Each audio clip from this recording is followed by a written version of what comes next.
మాతృదేవోభవ. ఆచీర అంశులో ఏ చోయవాయావ సంధి లక్షణములు బంధితములు, ఆ నవ్వు వెలుగులో హంసవర్ణ సవర్ణ దీర్ఘ సంధిత్వము దీప్తమగును, ఆ కుంతలములలో ఔల మెలికలో వృద్ధి సంధి రస ప్రవృద్ధమగును, ఆ నమద్గళములో మా నమస్కృతులలో అనునాసికములు అరయనగును. సంధికవకాశమే లేక సమరమైన జీవితమున గెల్వ నింజేరియుంటి, సంధులను మాలగాగొని సాకుమమ్మ సంధి ప్రలాపనముగాదు చదువులమ్మా. సృష్టికి మూలమైన భగవత్తత్వాన్ని మనకు అవగాహన కావిస్తూ ఉన్న మహాభారత కథాశ్రవణం కోసం ఎదురు చూస్తూ ఉన్న భక్తి టీవీ ప్రేక్షక మహాశయులందరికీ సాత్యవతేయుడు పారాశర్యుడు అయిన వేదవ్యాస మహర్షి రచించిన శ్రీమన్మహాభారతంలో ఆనుశాసనిక పర్వంలో విష్ణు సహస్రనామ స్తోత్రానికి సాగుతున్న సామాజిక వ్యాఖ్యలు 1638వ భాగానికి స్వాగతం పలుకుతున్నాం.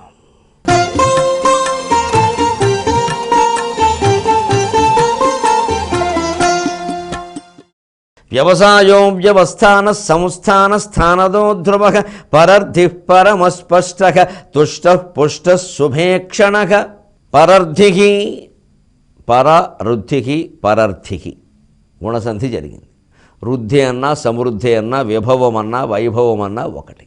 అనేక రకాల విభూతులతో మనకి విశ్వమంతా వ్యాపించి కనిపిస్తున్నవాడు పరర్థికి అంటే అర్థం. అది పరమమైన విభూతి కలిగినవాడు అంటే ఆయన ఐశ్వర్యానికి, ఆయన అస్తిత్వానికి, ఆయన వైభవానికి ఎప్పుడూ లోటు కలగదు. విశ్వమే ఆయన స్వరూపంగా భావించి మనం చూసినా కూడా విశ్వంలో ఎప్పుడూ కొంతమంది ఐశ్వర్యవంతులు వెలిగిపోతూనే ఉంటారు, కొంతమంది దారిద్ర్యంలో ఉంటారు, కొంతమంది సుఖాల్లో ఉంటారు, కొంతమంది దుఃఖాల్లో ఉంటారు. ఒకడే ఇవాళ సుఖంలో ఉంటాడు, రేపు దుఃఖంలో ఉంటాడు. ఇద్దరూ ఆయన స్వరూపమే అయినప్పుడు ఆయన వైభవానికి, ఆయన ఆనందానికి లోటు ఎందుకు కలుగుతుందండి? అంచేత పరమమైన విభూతి కలిగిన వాడు అన్నారు. పరమస్పష్టగా ఏకనామం ఇది. పరమస్పష్టగా అంత స్పష్టమైన వాడైతే భగవంతుణ్ణి యతోవాచో నివర్తంతే అప్రాప్య మనసా సహ అండం ఎందుకండి? అసలు ఆయన తర్కానికి లొంగడు, దొరకడు, ఎంత ప్రయత్నించినా దొరకడు. ఆయన మన అనుగ్రహించాల్సిందే తప్ప మన ప్రయత్నం పనిచేయదు. ఈ నీరసం మాటలు ఎందుకు వస్తున్నాయండి? ఆయన మన అనుగ్రహించాల్సిందంటే ఆయన పనిగట్టుకుని ఒక సమయం చూసుకుని కొంతమందిని అనుగ్రహిస్తాడా? ఆలోచించండి దయచేసి. అది మన ప్రయత్నం మీదే ఆధారపడింది. మన ప్రయత్న లోపం వల్లనే ఆయన అనుగ్రహించట్ల. కాలం కలిసి వస్తే కానీ దేవుడు అనుగ్రహించారంటే అర్థం ఏమిటంటే మన కాలం కలిసి రావడం అంటే ఏమిటో చెప్పండి. మన కర్మ కలిసి రావడమేగా. మరి ఆ కర్మ ప్రకారమేగా ఆయన అనుసరించేది. అప్పుడైనా అంగీకరించాలిగా కర్మ సిద్ధాంతం. దైవానుగ్రహం కలిగితే కాలం కలిసి వస్తుంది, కాలం కలిసి వస్తే దైవానుగ్రహం కలుగుతుంది. ఏది నిజం? మన కర్మ ప్రకారం మనకు ఆ కర్మ ఫలాలు అనుభవించిన తర్వాత మిగిలి కాస్త కలిసి వచ్చే కాలం అంటే పుణ్యకర్మల ఫలాలు అనుభవించే కాలం కలిగినప్పుడే దైవానుగ్రహం కలుగుతుంది. అంటే దీన్ని బట్టి ఆయన అనుగ్రహిస్తాడు. ఆయన కావాలని ఎవరిని అనుగ్రహించారు, అలా అనుగ్రహిస్తే పక్షపాతం అవుతాడు. ఇక నిర్హేతుక జాయమాన కరుణాకటాక్షం ఉండడం మరీ పొరపాటు మాట. సహేతుక జాయమానమే. ఎప్పుడు నిర్హేతుకంగా కరుణ ప్రసరింపజేస్తే అర్థం లేదు ఇంక సిద్ధాంతానికి. సరే, సిద్ధాంతాలతో దేవుడికి సంబంధం లేదు అంటే మాట్లాడే పనే లేదు. ఇంకా తత్వశాస్త్రాలు అనవసరం, షట్శాస్త్రం అనవసరం, వేదాంత చర్చలే అనవసరం.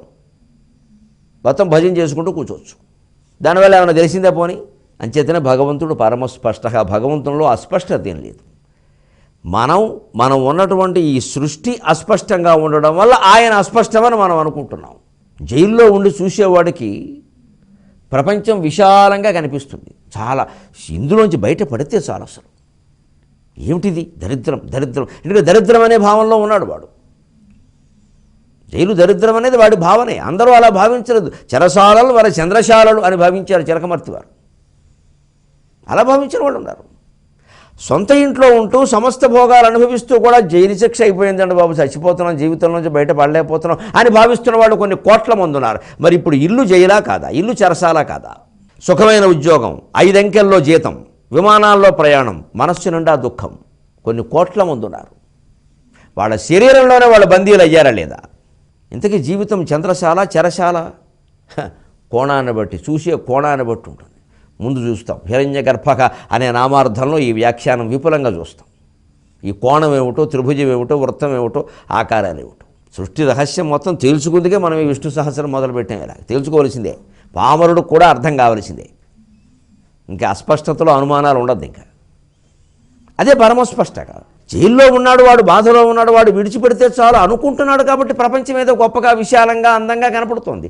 వీడిని తీరా విడిచిపెడితే వాడు ఆ ప్రపంచమంతా చూస్తాడని, సూర్యోదయం చూస్తాడని, సూర్యాస్తమయం చూస్తాడని, పెట్టెలు ఎగురుతుంటే పాట పాడతాడని ఏం లేదండి. మళ్ళీ సంసార వ్యామోహంలో పడిపోతాడు, మళ్ళీ సంపదల వ్యామోహంలో పడిపోతాడు, మళ్ళీ దుఃఖాలు అనుభవిస్తాడు. ఎప్పుడో ఒకసారి ఆ జైలు చెరసాల్లో ఉన్నప్పుడున్నాయో అప్పుడప్పుడు భగవద్గీతను చదువుకోను, ఇప్పుడు దానికి అవకాశం కూడా దొరకట్లా అంటాడు. అంచేత మన దృష్టికోణాన్ని బట్టే అస్పష్టత ఏర్పడింది. మనం సృష్టిలో ఉన్నాం, సృష్టిలో ఒక మనిషే ఉన్నాం. ఆ మనిషిగా మనకు కొన్ని పరిమితులు ఉన్నాయి. మనం పుట్టిన ప్రాంతాన్ని బట్టి, పుట్టిన దేశాన్ని బట్టి, పుట్టిన సంస్కృతిని బట్టి, పుట్టిన సంప్రదాయాలను బట్టి, దానికి మనం చేర్చుకున్న రకరకాల భావాలను బట్టి ఈ పరిమితుల్లో ఆలోచిస్తాం. కాబట్టి భగవంతుడు అస్పష్టంగా ఉన్నాడు తప్పితే పరమస్పష్టంగా జ్ఞాన మార్గంలో ఆలోచిస్తే అంతా స్పష్టమే. ఏకమేవ అద్వితీయం బ్రహ్మ, ఒకే ఒక్కటి ఉన్నది పదార్థం, దాన్నే బ్రహ్మ అన్నాం. దాన్నే చతుర్ముఖ బ్రహ్మ అన్నారు, దాన్నే చతుర్భుజ విష్ణువు అన్నారు, దాన్నే త్రినేత్ర రుద్రుడు అన్నారు. దాన్నే ఆ సృష్టిని తిరిగి వెనక్కి కనపడకుండా చేసినప్పుడు తిరోధానకరి ఈశ్వరి అన్నారు. మళ్ళీ సృష్టిని ప్రారంభం చేసి అనుగ్రహించేటప్పుడు సదాశివానుగ్రహద అన్నారు, పంచకృత్య పారాయణ అన్నారు. ఉన్నది ఒకే పదార్థం అండి. ఇక మరి స్పష్టంగా ఇంకేముందండి? అది విడిగా ఉంటే బాగుండు, కొన్ని వందలుగా ఉంటే బాగుండు, అందులో ఏవో గొప్పవైతే బాగుండు, ఆ గొప్పవి మనవైతే బాగుండు అంటే మనం గొప్పవాళ్ళం కావాలి. దీనివల్ల మనకు అస్పష్టంగా ఉంది. ఈ భేదాన్ని, నా నీ అనేటువంటి భేదాన్ని మర్చిపోగలిగితే అంత స్పష్టమే. పరమస్పష్టంగా జ్ఞాన మార్గంలో ఎప్పుడూ స్పష్టంగానే ఉంటాడు.